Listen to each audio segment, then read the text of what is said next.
Hello, everyone. I'm Larry Ridley, and this is the NFL on EA Sports. The Jaguars have every intention of walking out of today's game with win number 4 on the season. It's the Vikings going up against the Jaguars. Thank you very much, Larry. EA Sports coverage of the NFL. The National Football League is here and on the air.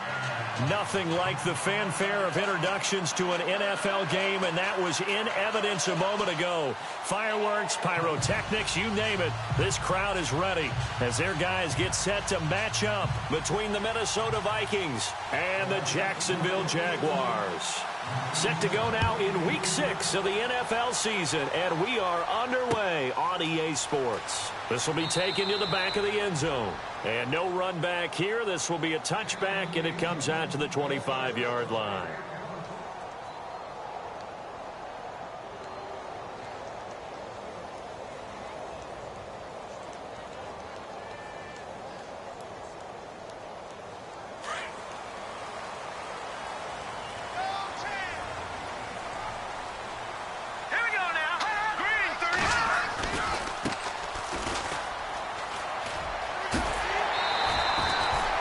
Give him 10 yards there, and about by the nose of the football, he's going to have a first down. Well, one unit I know you want to watch is that offensive line. If they keep clearing holes like that, it could be a long night defensively. No doubt about it, because when they are in sync, as we're seeing so far, when that continuity is there, and you can see that they're playing off of each other while controlling the defensive front linebackers, you're exactly right. It could be a very long night for the defense because someone's going to run for some big yardage.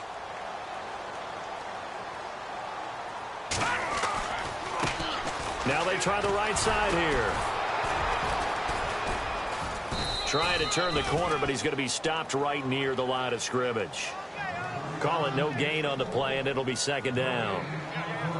He makes a wonderful play there off the corner, protecting his side of the field. Oh, that reminds me of the great defenses of old, doesn't it? The Pittsburgh Steelers steel curtain. They would not let you get on the field if you could only do one thing. You had to be a complete guy, and you had to be able to tackle. Now, I know I've said this before, but you know I wasn't alive when the steel curtain was playing. I know them, but I just want to let you know I wasn't alive. I'm going to keep peppering that in there, and one of these days you're going to think that you were. Back to throw now on 2nd and 10. Throwing for his running back, and he's got him complete. It'll be a gain of 6, and they're going to face a third down. I like it, I like it, I like it. Get everyone involved in the passing game, and you know you can create those great mismatches throwing it to your guys out of the backfield. And on the first drive, that can also help establish some rhythm, right? I think so, and gets everyone involved. They feel like they're part of it, and really gets them amped up as they go forward. And on third down, a nickel formation here defensively. They're going to look to throw. And he finds a man with a crossing route. And he's got a first down as he's up to the 48. 7 yards there, good enough to move the sticks.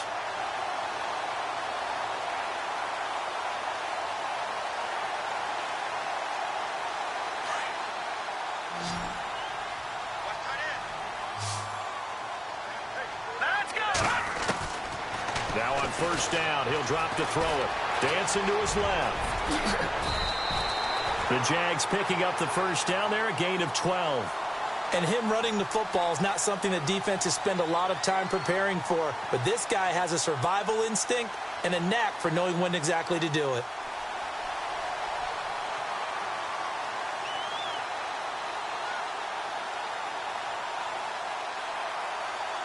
First down and 10 now for the offensive group.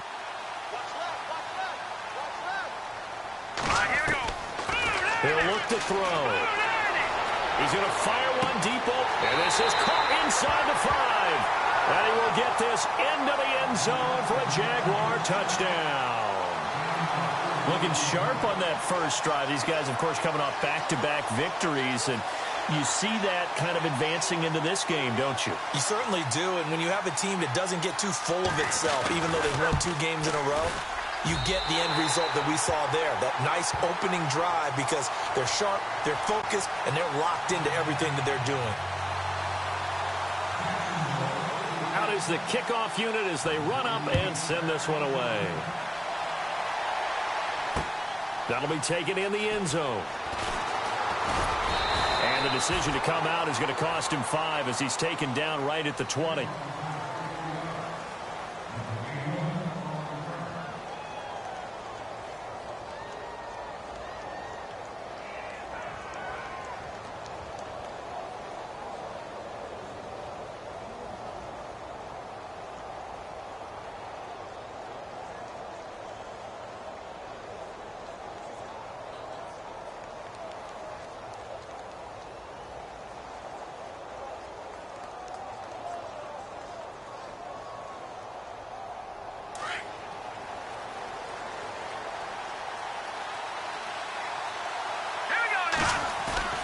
They go play action here on first down.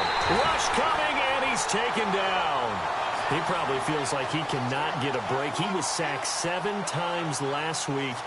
And here we go again in the first quarter. And we always talk about the internal clock of a quarterback in the pocket and how he has to have a real keen sense of it in order to get rid of the football. After being sacked 7 times last week, that clock has been sped up.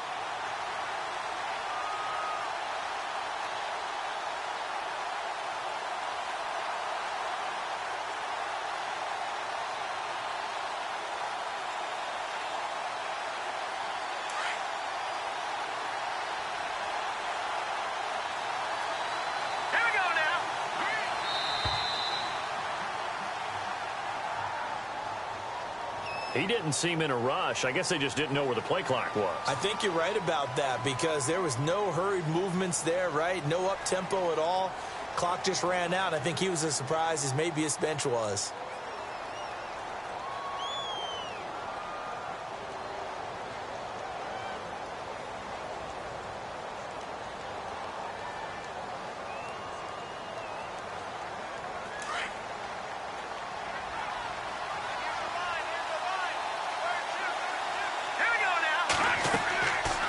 To throw here.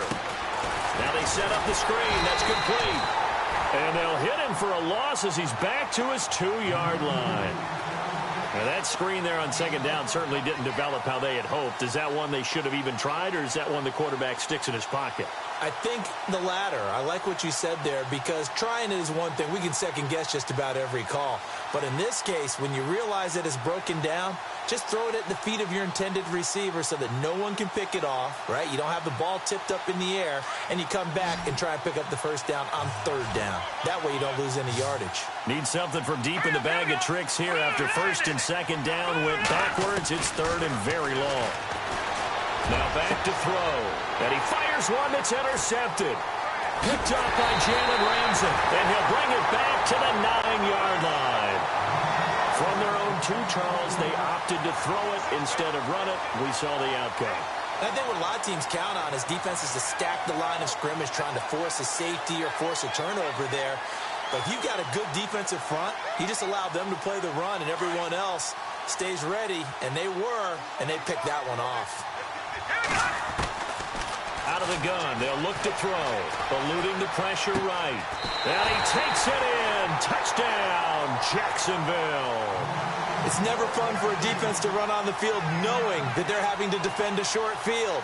Just the idea of trying to limit an offense in that position, daunting for a defense. And it's good to make it 14-0.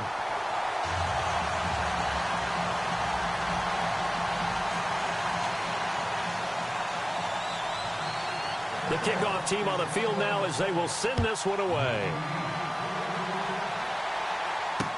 That's fielded in the end zone.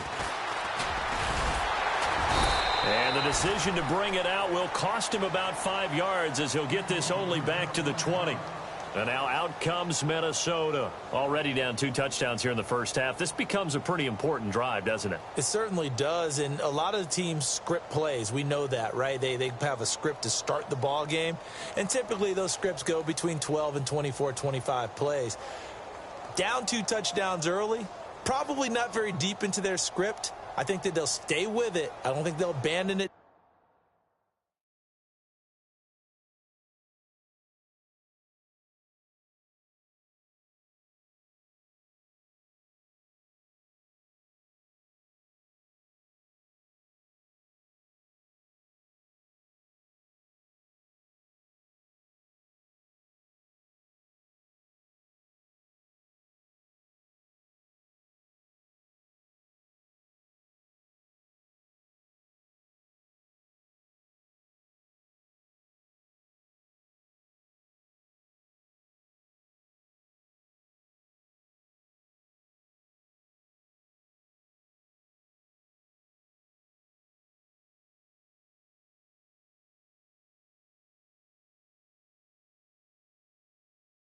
just yet, and try and generate some offense on this drive. Anything. At least 3 points, get that 0 off the board.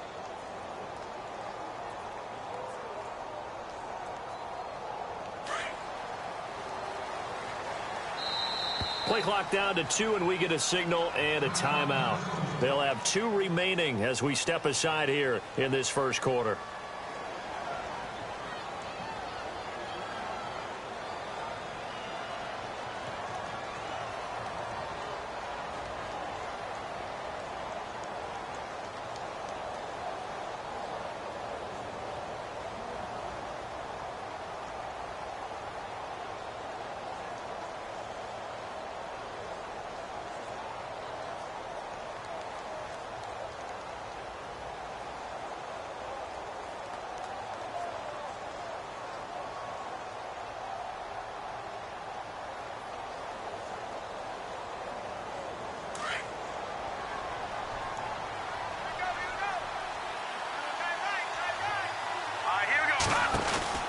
Trying to shake off the interception. He'll look to throw. And he'll go out of bounds across the 35-yard line. It's a pickup of 16 there, and it'll lead to a new set of downs.